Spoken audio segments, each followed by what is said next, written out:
नमस्कार, मैं डॉक्टर अजीत भारती आज फिर आपके लिए हिंदी विषय के अंतर्गत एक संदेश लेखन लेकर आया हूँ।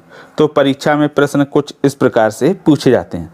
मान लो प्रश्न इस प्रकार से आया, अपनी छोटी बहन को 9 वर्ष की शुभकामनाएं देते हुए लगभग 40 शब्दों में एक संदेश लिखिए। ठीक है, तो सबसे पहले क्या करेंगे, हम प्रश्न को ठीक यानी भली भांति पढ़कर क्या कर लेंगे, समझ लेंगे। उसके बाद फिर हम लिखना शुरू करेंगे।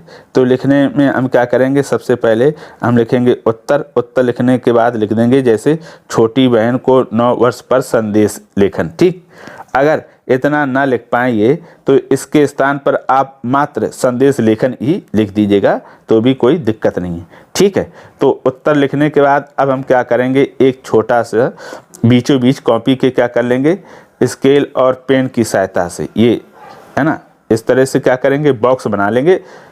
ठीक, एकदम मीडियम साइज का, बहुत छोटा भी नहीं रखना, बड़ा भी नहीं रखना।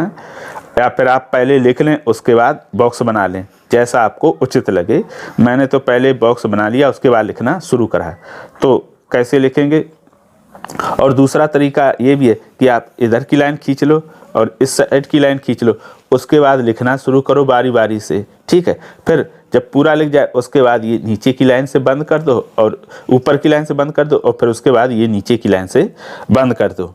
ठीक है, अब बॉक्स जैसे बना लिया या ये दोनों लाइनें खींच ली, उसके पश्चात क्या करेंगे, सबसे पहले हम लिख देंगे, चूंकि कैसा है, ये शुभकामना संदेश है, तो हम यहाँ पर शीर्षक में लिख देंगे शुभकामना संदेश। ठीक, इतना लिखने के बाद फिर हम उसके बाद लिखेंगे, 2 लाइनें छोड़ देंगे, लिख देंगे दिनांक हमने लिख दी जैसे 1 जनवरी 2000 और 2 एक्स बना दिए। यहाँ पर हम वर्ष सही नहीं लिखेंगे, इसी तरह से आप लिखेंगे। फिर लिख दिया समय हमने लिख दिया सुबह 7 बजे। ठीक, फिर अब छोटी बहन को लिखना है, तो इसलिए हम कैसा लिखेंगे जैसे प्यारी छुटकी। फिर हम एक वो दुआ या स्लोगन लिख देते हैं जैसे शुभ आशीषों का साथ हो, दुखों से कभी ना मुलाकात हो, प्यारी हर याद हो। इतनी से हमने क्या लिख दिया, इस स्लोगन। फिर उसके नीचे लिख देते हैं, इन्हीं शुभकामनाओं के साथ तुम्हारा नया वर्ष मंगलमय हो।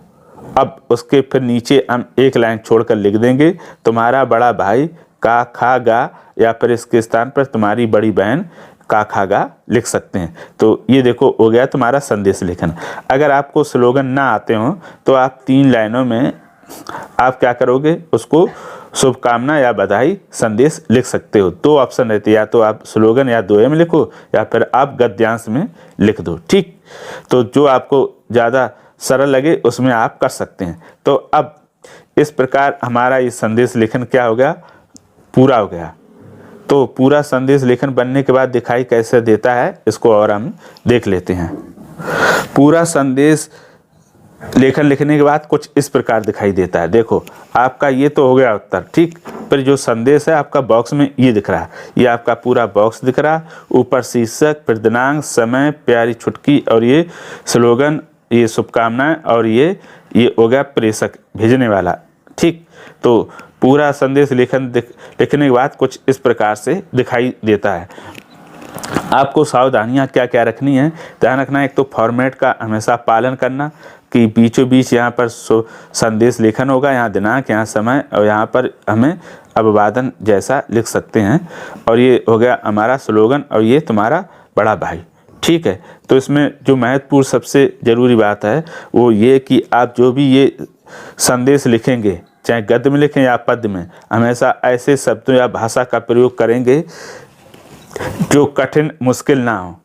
आप कठिन और मुश्किल शब्दों से हमेशा बचेंगे। अगर आपने कठिन मुश्किल शब्द गलत लिख दिए, उसमें किसी प्रकार की त्रुटि हुई, तो जाहिर सी बात है कि आपके अंक कट जाएंगे। इसलिए ये विशेष कर ध्यान रखना कि हम हमेशा सरल भाषा का ही प्रयोग करेंगे।